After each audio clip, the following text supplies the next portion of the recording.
John Wick, the ultimate action-packed revenge movie which shows what happens when you get in between a hitman and his puppy. Spoilers, it ain't gonna end well. Released in 2014, Keanu Reeves stars as Wick, a retired contract killer formerly known as the mythical Baba Yaga, who is forced out of retirement and goes out to seek vengeance after the puppy that his late wife left for him is killed by gangsters. It's fast, violent, and relentless, and everyone loved it in this film that explores a new and exciting underground hitman world and mythology. Yep, when Keanu Reeves is seeking revenge over his puppy, not even an army of baddies can stand in his way. And what's not to love about that concept? Anyway, 10 things that you didn't know about the original John Wick. Let's check it out.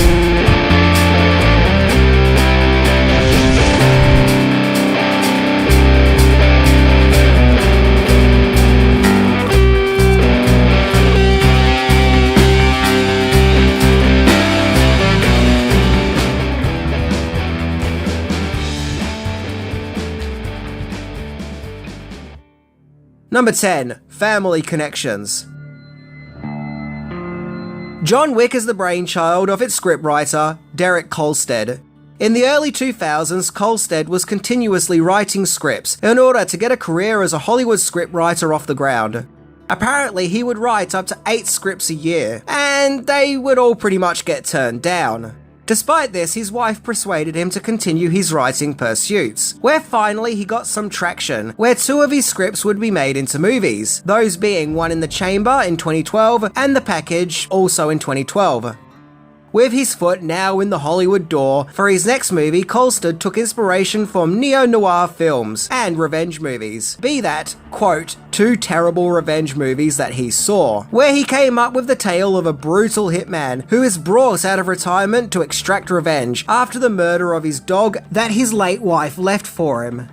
But where exactly did the cool as heck and sharp-sounding title of John Wick come from? Well, that's the name of Kolstad's grandfather, who actually owned a company called Wick Building Systems. Despite Kolstad's trepidation that his grandfather might be offended that a fictional hitman was being named after him, his grandfather was actually, well, quite flattered. I guess it's fitting that neo-noir was an inspiration for John Wick, as it was indeed noir, and it features Neo. Neo-noir. Number 9. The original script. Apparently, the original script for John Wick was written in just 4 days, and it originally went under the title of Scorn.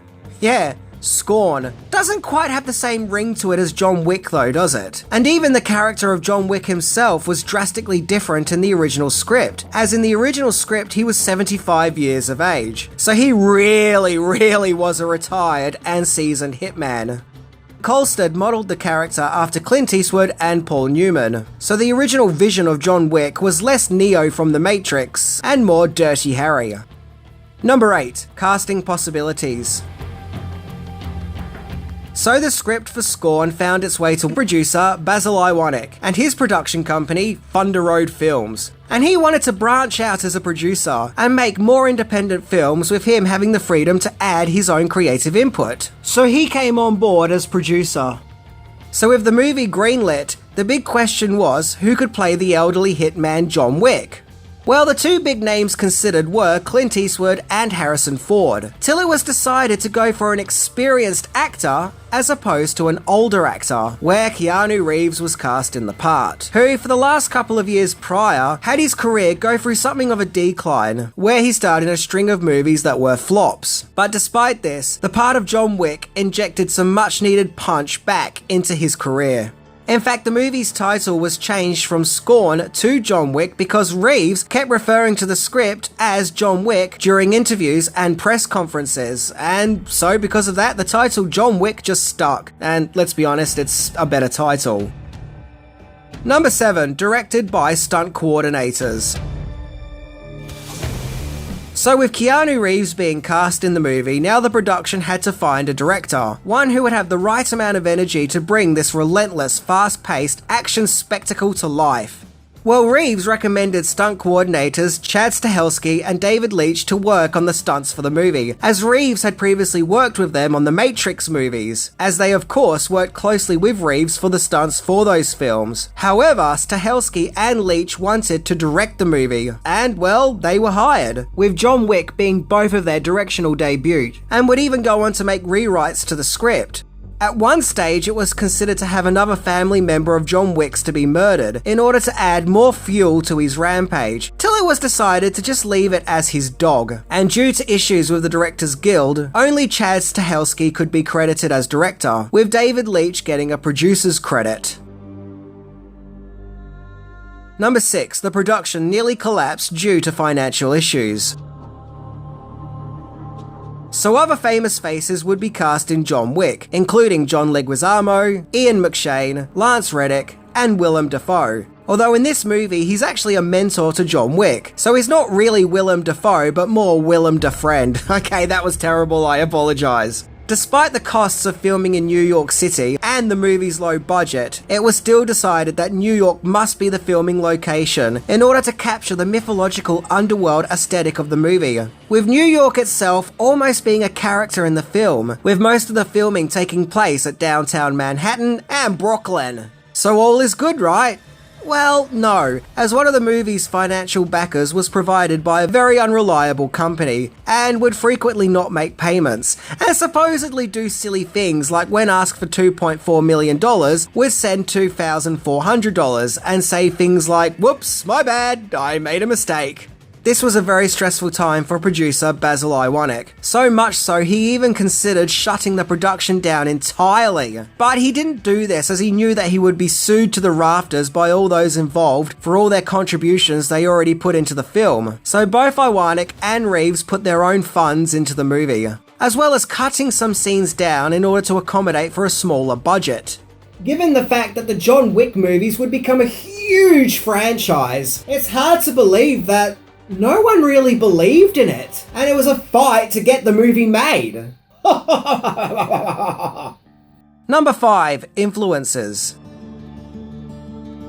With the two directors' history of stunt work and sharp eye for heart-pounding action and fast-paced fight scenes, John Wick used a unique style of intense movie action, with this particular fight choreography style in the movie often being described as gun fu. Now, gun fu is actually a style of filmmaking which was pioneered by Hong Kong director John Woo throughout the 80s, particularly in movies he directed such as The Killer. So naturally, directors Stahelski and Leitch took inspiration from Woo's cinematic style for John Wick. Other influences the directors used include a 1967 crime thriller called Point Blank, as well as a 1970 French crime thriller called The Red Circle, and even more mainstream movies like Lethal Weapon, Die Hard, The Matrix, and Taken. And the whole aspect of the mysterious gold coins, which acts as a currency in the Hitman world, which actually adds to the movie's unique mythology, was inspired by The Good, the Bad, and the Ugly, which has a backstory of mysterious gold coins, of which it's the gold coins that gets that story set in motion. But one of the influences that really fascinates me with John Wick is the directors also got inspired by the oddball comedy caper, The Return of the Pink Panther.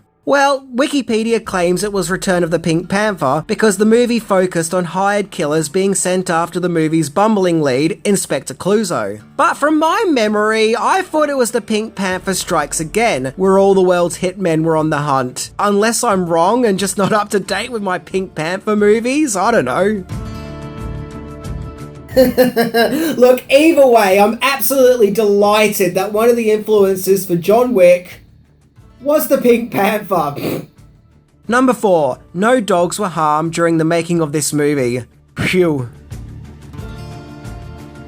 The shoot for John Wick started in October the 7th, 2013 and lasted a total of 9 weeks. The directors did somewhat struggle with making the movie work, what with its restricted budget and deadline schedule, and felt that many mistakes were made along the way. Now, one thing that is a catalyst of John Wick is the tragic murder of his dog. Now, no one wants to see a dog getting killed on film. I mean, come on, absolutely no one likes it when that happens. But at least with John Wick, it leads to the movie's main character killing all the bad guys. And the dog murder does happen early on, to get it out of the way so the action can now commence. And of course, when we see the dog in its lifeless state, the crew didn't actually hurt a dog, but rather used a stuffed one. You know, a sort of prop dog.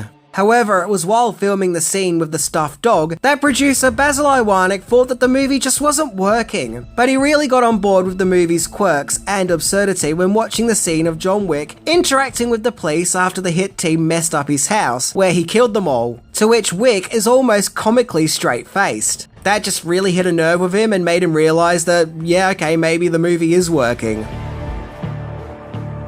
Number 3. Then there was an idea to remove the dog altogether. So test audiences reacted pretty positively to John Wick, and were really on board with this violent, action-packed revenge movie. However, one element that wasn't popular with the audience was the death of Wick's puppy.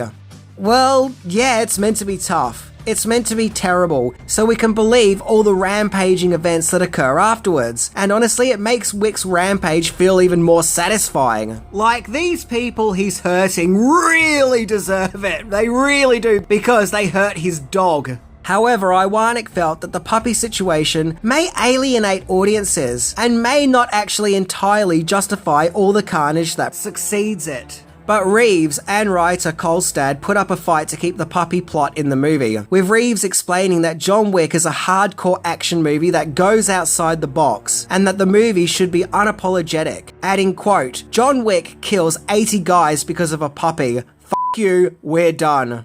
Yeah, the puppy element admittedly is a hard pill to swallow, but it doesn't put me off the movie, and I haven't known it to put anyone else off from watching it. And as mentioned, it does make seeing Wick kill all these bad guys feel even more justified and satisfying. Number 2. Unique deleted scene. So during the editing of John Wick, several scenes were cut down in order to give the movie a punchier flow. This meant shortening some action sequences, and it seems that several other scenes that were cut were extended scenes of John Wick mourning and brooding. It was said that the tighter, condensed, cut-down version of the movie had a better reaction with test audiences than the longer, drawn-out one. Interestingly though, one scene that was cut was to show that a hobby of John Wick's was restoring old leather-bound books, which is fascinating. But sadly, the scene didn't make it into the theatrical cut. But regardless, I kind of like the idea of this otherwise brutal, unstoppable man of action having such a unique hobby of restoring old leather-bound books. It's almost as if John Wick himself is trying to preserve history, and maybe even preserve the beauty of history, as opposed to the dirty, dark, gloomy world that he surrounds himself in. Number 1. No studio wanted to distribute John Wick. Okay, so if you can believe it, there was such little faith in John Wick and disbelief that it will be any good, no movie studio wanted to distribute it. Nope, they didn't want to touch it. In fact, in one particular screening for potential movie executives to distribute the movie, one of the executives walked out of the screening. Wow. Really? No one liked John Wick. Finally, Lionsgate Films showed some interest in John Wick, particularly their Summit Entertainment division. But even then, there wasn't much enthusiasm, with John Wick being at the bottom of their distribution pile, with the possibility that the movie could even be a straight-to-home video release. Oh god, that's depressing. But regardless, in October 2014, John Wick was released, and it made $86 million on a $20 to $30 million budget. Which, although wasn't exactly a knockout success, was still a lot higher than expected, with the movie making a very tidy profit, with the film also being widely praised by audiences and critics alike, who were totally on board with this new action movie mythology. John Wick has now become a huge franchise, spawning 3 sequels, and a spin-off streaming series, with the very name John Wick itself now being an iconic name in the pop cultural landscape, right up there with John McClane and Dirty Harry, with the film series even surpassing $1 billion, no doubt making all the executives who originally didn't believe in the movie to now backtrack and say, oh yeah, I always knew that would be a hit. John Wick is a splendid action movie romp, one that gives you a great sense of satisfaction that usually occurs in revenge stories. It almost feels therapeutic seeing Keanu Reeves destroy some terribly horrible people, and thus getting his own twisted justice. So if you're ever down and need to inject a little excitement into your movie diet, then John Wick has you covered. In addition to that, when Keanu Reeves attended the movie's premiere, he attended the screening with Andy, the dog who played his dog in the movie, which is just more proof that Keanu Reeves is the best. It's fascinating, as this was at a time when Keanu Reeves' career was kind of considered done, and that its glory days are over. But along comes John Wick to say no, and it put Keanu Reeves back into the mainstream, with John Wick becoming one of his most iconic characters, right up there with Ted and Neo. Anyway, I'm Minty, and when you think about it, John Wick just might be one of the best anti-animal cruelty movies out there. See ya!